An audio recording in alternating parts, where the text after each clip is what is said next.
네, 오늘 이 시간 함께할 두 분의 전문가 소개해드리죠. 휴먼자산운용의 윤여민 멘토 그리고 메리츠증권 여의도 영업부 금융센터의 이기택 멘토와 함께하겠습니다. 두 분 어서 오십시오. 오늘 시장에서 그나마 위안거리는 미국에서 엔비디아에 대한 투자와 관련돼서 그동안 좀 부정적인 얘기가 많이 나왔는데 조금 긍정적인 소식이 들려오면서 국내 반도체 장비주들 위주로 해서 주가가 조금 강한 모습을 보인다는 거죠. 엔비디아 얘기를 조금 해보고 싶습니다. 윤여민 멘토부터 네. 하실까요?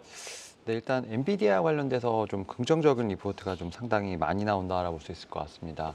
사실 뭐 우리나라 같은 경우는 어제 좀 광복절 연휴였기 때문에 좀 이러한 부분에서 좀 안타까운 부분이 있습니다만 어제 같은 경우도 지금 미국 시장 좀 흔들리는 가운데서도 뭐 엔비디아 관련된 뉴스는 상당히 좀 호재거리가 많다라고 좀 말씀드릴 수 있을 것 같은데요. 특히 뭐 모건 스탠리를 비롯해서 대다수 은행들 같은 경우는 뭐 저가 매수의 기회라는 좀 얘기가 나오고 있다라고 볼 수 있을 것 같습니다. 특히 다음 주에 실적 발표를 할 것으로 보이고 있는데 뭐 예상치를 상회하지 않을까라는 얘기를 하고 있고 네. 그런 측면에서 3분기, 4분기 결국 이제 하반기가 상반기보다 더 실적이 좋지 않을까라는 좀 예상을 하고 있고 여기에 더해서 뭐 사우디라든지 아랍에미리트에서 지금 이제 엔비디아 관련돼서 지금 고성능 칩을 더욱더 지금 대량 구매한다는 얘기가 나오고 있기 때문에 결국 그러한 측면에서 보게 된다고 하면 결국 이제 하반기에 대한 실적 좀 기대되는 어떤 그런 상황. 뭐 최근에 어떻게 보면 눌림 자체가 좀 제가 볼 땐 저가 매수의 기로서 좀 계속 언급이 되고 있는 상황이기 때문에 이러한 부분들이 뭐 우리나라 시장 같은 경우 상당히 지금 조정을 받는 상황에서도 반도체 쪽에 좀 좋은 영향을 미치지 않나라고 생각을 하고 있습니다. 뭐 네네. 그런 측면에서 보게 된다고 하면 뭐 이제 AI 관련된 수요 관련된 부분들 같은 경우 하반기에 좀 더 본격화되지 않을까라는 좀 생각을 하면서 이와 관련돼서 일단은 우리나라 시장도 지금 관련된 종목들이 다시 한번 지금 반등을 하고 있지 않나라고 좀 생각을 하고 있습니다. 일단 뭐 기본적으로 좀 대장주인 뭐 이제 한미 반도체 같은 경우는 뭐 시장의 조정이 나와도 거의 지금 이제 불사조처럼 거의 차트를 보게 된다면 주가를 좀 지키고 있는 상황이기 때문에 네네. 그런 측면에서 조금 이제 HBM 관련된 종목들 같은 경우 사실 좀 급등락이 좀 있었는데 그런 측면에서 지금부터 다시 한번 좀 볼 수 있는 종목들이 좀 많이 생기고 있다는 측면에서 봤을 때 오히려 지금 지수가 좀 눌렸을 때 좀 볼 수 있는 어떤 HBM 관련된 종목들 혹은 뭐 이제 반도체 쪽에서 소부장 종목들이 좀 많이 있는 상황이기 때문에 오히려 이런 기회를 이용해서 반도체 같은 경우는 좀 매수에 좀 기회를 좀 봐야 되지 않을까라는 좀 생각을 하고 있습니다. 결국엔 미국에서 엔비디아와 관련된 이슈가 커지면 국내에는 HBM 관련주들을 봐야 된다 이런 얘기로 들리는데요. 이기택 멘토께서는 조금 더 긍정적으로 봐도 되겠습니까? 미국에서도 이제 조금 주가 많이 오르면 엔비디아 너무 많이 올랐다 이러다가 조금 조정 받으면 이제 또 괜찮다 이런 얘기 나오는 것 같기도 하거든요. 예, 뭐 눈높이를 높여도 되겠다라는 생각을 저도 가지고 있습니다. 네. 뭐 올해 상반기를 놓고 봤을 때 가장 주도주였던 미국 시장에서 주도주였던 것은 뭐 다들 아시겠지만 애플, 테슬라 그리고 엔비디아 이 세 종목을 거론할 수가 있겠는데요. 이에 따라서 국내 주식들도 뭐 테슬라 관련주 그리고 하반기 후반에 들어서는 엔비디아 관련된 IT 반도체 쪽에 동반 상승이 좀 나타났고요. 최근에 들어서 애플과 테슬라는 좀 지지부진한 가운데 엔비디아가 반등이 나오면서 시장에서 엔비디아 관련주들이 주도권을 가지고 있다. 그렇게 보시면 되겠습니다. 또 하나의 고리죠. 뭐 최근에 들어서 지난주에 뭐 중국 관련된 호재도 있었고 노보노디스크의 비만 관련 치료제 호재도 있어서 네네. 시장의 자금 이동이 좀 일어나고 있다. 그렇게 평가를 할 수가 있겠는데요. 음. 그렇다라고 하면 지금 이제 하반기 그리고 내년도 상반기를 염두에 두고 투자를 한다라고 하면 가장 먼저 강한 고리인 엔비디아 관련주들 그러니까 반도체와 HBM 관련주들이 일단은 뭐 선호 대상 속에 포트폴리오엔 꼭 있어야 될 업종이 아닌가 그렇게 볼 수가 있겠습니다. 네. 자, 이제 HBM 관련주들 그리고 최근에 이제 반도체 관련해서 두 분도 뭐 종목들 유망주로 소개하신 종목들이 꽤 있습니다. 포트폴리오를 제가 확인해 보니까 오늘 ISC라는 종목이 좀 많이 오르는데 두 분 다 그 안에 들어 있더군요. 유망주로 소개를 하셨던 것 같은데 일종의 AS를 한번 해볼까요? 그러니까 급등하다가 좀 조정받는 상황에서 오늘 다시 조금 올라가는 상황이 나오고 있는데 이거는 앞으로 투자자를 어떻게 가져가야 될 것 같습니까? 윤여민 멘토.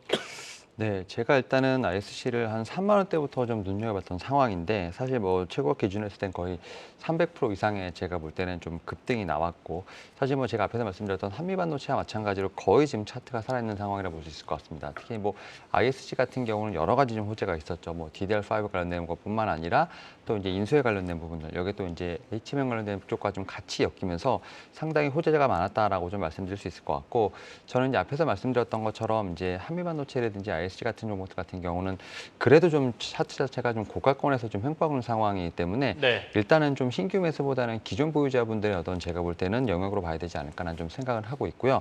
오히려 신규 매수를 하시고자 하신 분들 같은 경우는 앞에서 말씀드렸던 뭐 HBM 관련된 종목들에서 좀 많이 좀 어떻게 보면 최근에 좀 급락이 좀 많이 나왔던 종목들, 뭐 프로텍 같은 종목들이 좀 많이 급락이 나왔죠. 아니면 좀 안전하게 지금 전통 소부장이라 볼 수 있는 종목들에 대한 어떤 관심이 좀 필요하지 않을까라는 좀 생각을 하고 있습니다. 도리어 신규로 들어가기보다는 기존 보유자들은 좀 가지고 계시는 게 나은데 신규로 고려하신다라면 프로텍 같은 종목을 보는 게 차라리 낫겠다 이런 말씀이세요? 이택 멘토는 어떠십니까? 예, 뭐 저도 그 말씀에 동의를 하고요. 일단 최근에 들어서 이제 키 맞추기를 좀 해 나가고 있는 원래 대장주였던 리노공업도 좋은 시세가 좀 나오고 있거든요. 그러니까 점차적으로 서로의 시가총액을 올려가면서 거기에 맞는 재평가가 좀 이루어지고 있다 그렇게 보여지고요. 업종 전반적으로 네가 맞고 내가 틀리다 그런 게 아니라 네네. 어느 한쪽이 되면 나도 거기에 어깨를 맞춰서 나란히 한다라는 관점으로 본다라고 하면 뭐 어느 한 종목을 담기보다는 전반적으로 반도체 비중을 어느 정도 가져가겠다라는 투자 전략이 더 유효한 시기가 아닌가 그렇게 보여집니다. 흔들리는 시장 속에서도 그래도 반도체 관련주들, HBM 관련주들은 오늘 조금 그래도 괜찮은 모습입니다. 그중에서 저희가 뭐 4월 그리고 6월 달에 한 번씩 유망주로 꼽았던 ISC에 대해서 조금 더 자세히 살펴봤습니다.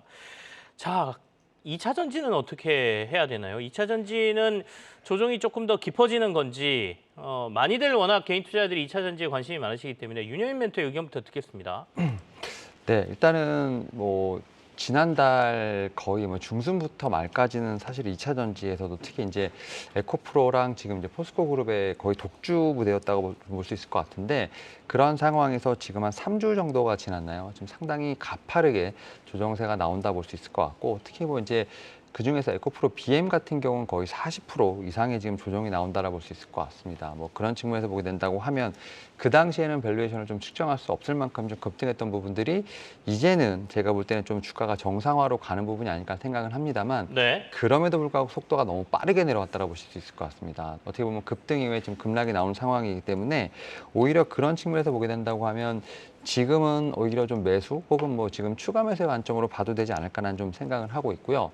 특히 이제 지난달과 달리 이번 달 같은 경우는 시장 자체에서 봤을 때 뭐 반도체나 2차전지 같은 뚜렷한 지금 주도 섹터가 없다라고 보시면 될 것 같습니다. 되게 상당히 빠르게 좀 선선해 들고 있고 뭐 리오프닝이라든지 로봇, AI 이렇게 좀 빠르게 돌아오는 상황인데 오히려 지금 지수가 좀 반등하려면 결국은 이제 반도체라든지 2차전지 쪽에서 제가 볼 때는 반등이 필요하다 생각이 들고 있고요. 결국은 뭐 그런 측면에서 보게 된다고 하면 뭐 에코프로라든지 포스코 그룹을 좀 기준으로 해서 지금 어떻게 보면 과대납폭돼 있는 좀 2차전지 같은 경우도 좀 상당히 많다. 결국 이런 측면에서 보게 된다고 하면 지금 상황에서 2차전지 같은 경우는 반도체와 네. 마찬가지로 매수라든지 혹은 뭐 추가 매수의 어떤 관점으로 봐야 되지 않을까라는 생각을 하고 있습니다.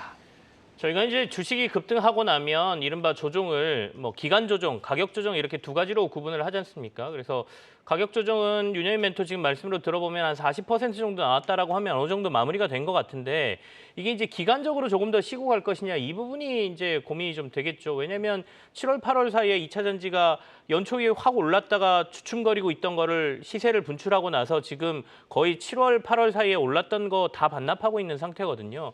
이기택 멘토께서는 2차 전지주에 대해서는 전략적으로 지금 어떤 상황이 있다고 보세요? 뭐 계속해서 같은 말씀을 드렸는데 과도한 쏠림의 되돌림 현상이다. 뭐 이렇게 누누이 말씀드리고 있습니다.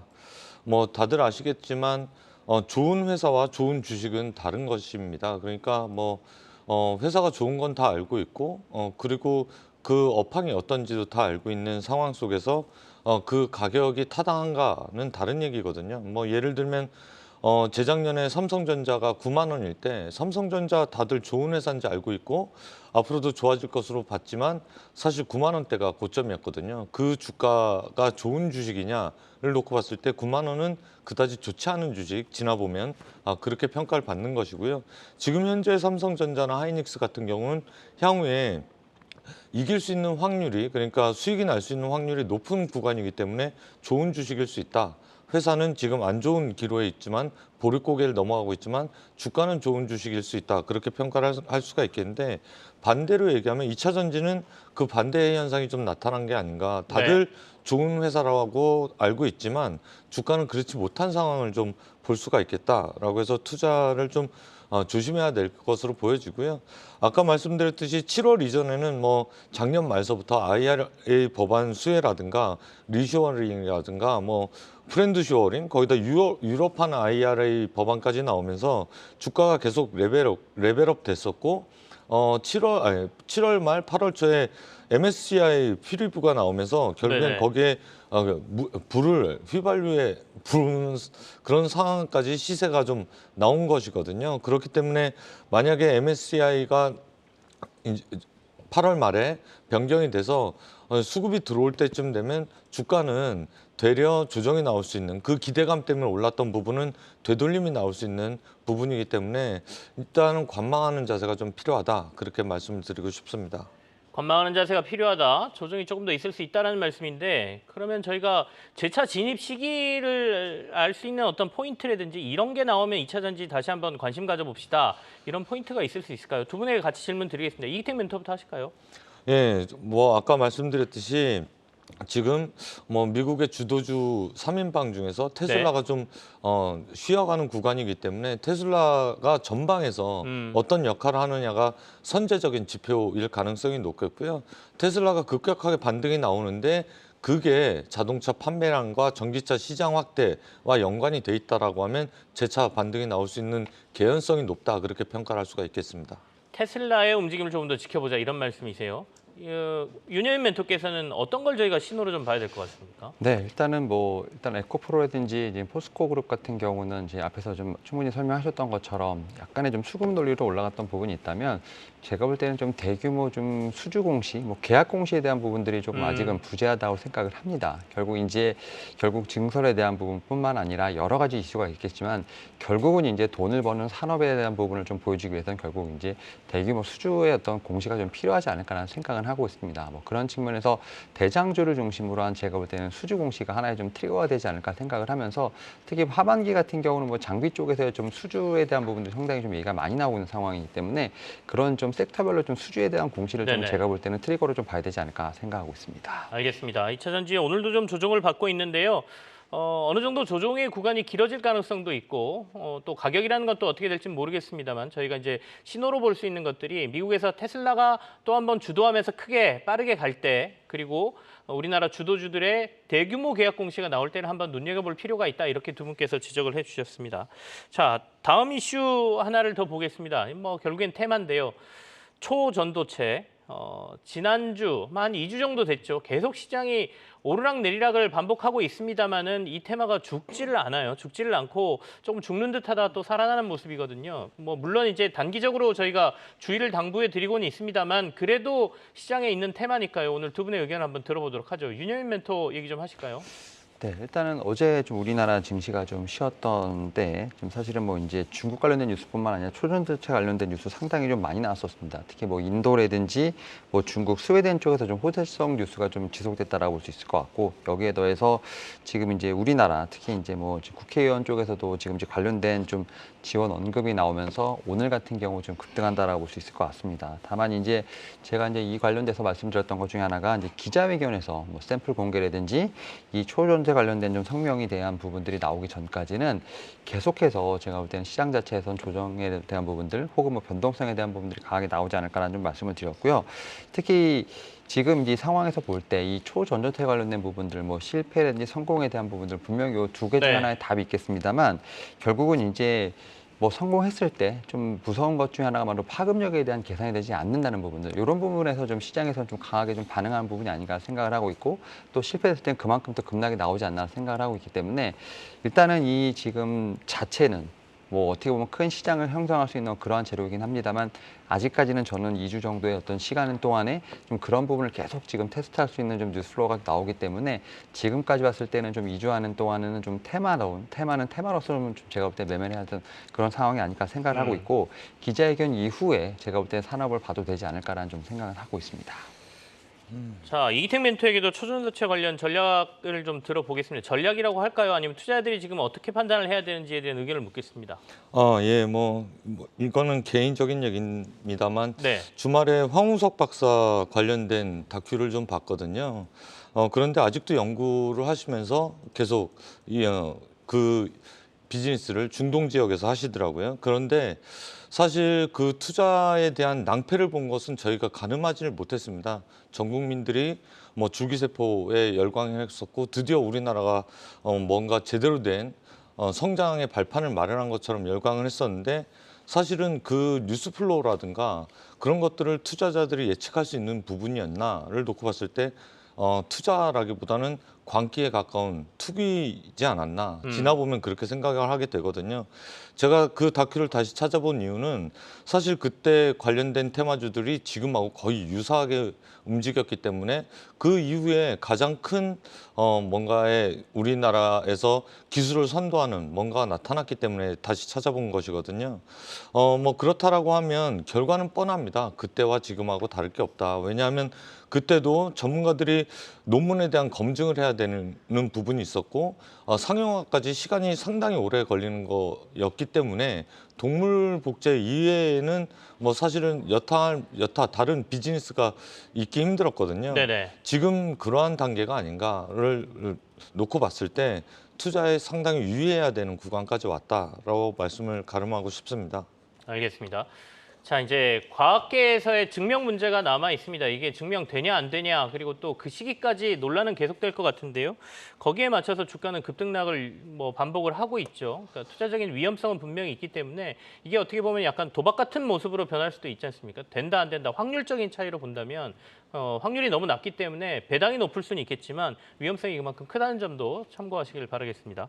자, 두 분이 가져오신 유망주 확인하는 시간으로 들어가죠. 오늘 윤여민 멘토께서 가져오신 유망주 인텔리안테크입니다. 2분기 최대 매출액을 경신했다. 앞으로도 좋아질 거다. 이런 의견이 담겨 있는 것 같습니다. 잠시 후에 확인해 보고요. 이기택 멘토께서는 현대로템 가져오셨네요. 스토리드하는 실적 성장세에 들어갔다. 이렇게 뽑아주셨습니다. 윤여민 멘토의 인텔리안테크부터 확인하겠습니다. 네, 일단 뭐 실적 시즌이다 보니까 실적 관련된 부분들을 좀 말씀을 좀 드려볼 수 있을 것 같은데요. 특히 이제 지난 지금 2분기 실적이 좀 발표가 됐습니다. 영업이익이라든지 매출액 같은 경우가 제가 볼 때 상당히 좀 아웃퍼폼했다 볼 수 있을 것 같은데요. 특히 2분기 영업이익 같은 경우는 78억 정도를 좀 기록을 하면서 전년 동기 대비 87% 이상 좀 제가 볼 때는 급등했다 말씀드릴 수 있을 것 같고요. 뭐 매출액 같은 경우도 한 876억 정도가 나오면서 전년 동기 대비 54%. 결국 분기 매출 최대 매출을 좀 발생했다 볼 수 있을 것 같은데요. 일단 뭐 안테나 관련된 매출은 좀 견고하게 지금 성장세를 보여주고 있다라고 좀 말씀드릴 수 있을 것 같습니다. 특히 이제 원웹향 관련돼서 지금 뭐 매출액 같은 경우가 1분기 대비했을 때 2분기가 지금 2배 이상 증가한 부분이 있기 때문에, 이런 측면에서 봤을 때 지금 매출 관련된 부분은 탄탄하게 좀 성장하고 있다라고 볼 수 있을 것 같고요. 특히 네. 이 회사 같은 경우 상반기에 유상증자를 했던 부분들, 이 부분을 통해서 지금 평판형 안테나 지금 시장 확장에 좀 노력하고 있는 부분이 있기 때문에, 이런 부분들이 제가 볼 때는 하반기 내년에 좀 더 구체화되지 않을까라는 좀 생각을 하고 있습니다. 뭐 그런 측면에서 보게 된다고 하면 실적을 기반으로 해서 네. 좀 성장성에 대한 부분이 좀 돋보이지 않나라고 좀 말씀을 드려보도록 하겠습니다. 목표가하고 손절가 좀 소개해 주십시오. 네, 일단은 목표가 같은 경우는 전고점 부근인 96,000원 한번 좀 말씀을 좀 드려보도록 하겠고요. 네. 손절가 같은 경우는 약간 타이트하게 67,000원 제시해드리도록 하겠습니다.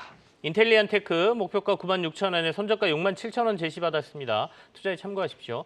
이기택 멘토가 가져오신 현대로템 설명을 좀 듣죠. 예, 뭐 주가는 실적과 반대로 움직였을 때 투자하기에 적당한 시기가 오는 것이 아닌가 그렇게 보는데, 네. 지금 현대로템이 딱 그 자리가 아닌가 그렇게 볼 수가 있겠습니다. 호실적이 나왔음에도 불구하고 뭐 지금 현재 우크라이나 휴전 이슈에 따라서 결국에는 주가의 방산주의 관심이 좀 멀어진 부분, 거기다가 재건 이슈까지 나오면서 이제 전쟁이 끝나면 더 이상 방산에 대한 모멘텀이 부재한 것이 아닌가라는 우려에 대한 부분이 가격 조정을 4만 원대부터 3만 원대도 깨고 내려갈 정도로 급격하게 나타났는데요. 사실은 지금서부터는 이제 수확의 시기다 그렇게 볼 수가 있겠습니다. 그 전에는 기대감 때문에 어느 정도 선 반영된 부분이 있다라고 하면 네. 현대롭템 같은 경우는 지금 현재에서부터 수주 받은 것 그리고 앞으로 수주할 것 그리고 협상에 들어설 것들이 모멘텀이 다수 나올 수가 있기 때문에 매수할 수 있는 절호의 기회가 아닌가 그렇게 볼 수가 있겠습니다. 최첨단 무기로 무장하는 국가는 점차적으로 늘어나고 있고요. 첨단 무기를 제조할 곳은 대량 생산 가능한 곳은 국내뿐이 없다라는 게 가장 큰 모멘텀이 될 수가 있겠고요. 무엇보다 2분기 실적을 보면 사상 최대 실적이 나왔음에도 불구하고 주가는 조정이 나왔다 그렇게 보시면 되겠고 만약에 내년은 어떨 건데를 놓고 봤을 때 올해 매출액이 3조 5천억 원, 내년에는 4조 3천억 원 정도 때까지 약 한 8천억 원 정도 늘어날 네. 것으로 보여지고 영업이익 같은 경우는 2천억 정도를 올해 벌 것으로 보여지는데 내년에 3,300억 원으로 약 한 52% 정도 상승할 것으로 보여졌는데 되려 주가는 조정이 나왔다라고 하면 저점 매수 유효 구간이다 그렇게 평가를 할 수가 있겠습니다. 알겠습니다. 실적은 좋아지고 있는데 주가는 계속 조정이 나오고 있는 상황에서 그런 관련주들 좀 보는 게 낫다 이런 의견 주셨습니다. 현대로템에 대한 의견을 들었고요. 현대로템 목표가는 42,000원, 손절가 28,000원 제시 받았습니다. 투자에 참고하십시오. 두 분과는 여기서 마무리 짓죠. 윤여민 멘토 그리고 이택 멘토와 오늘은 함께했습니다. 감사합니다.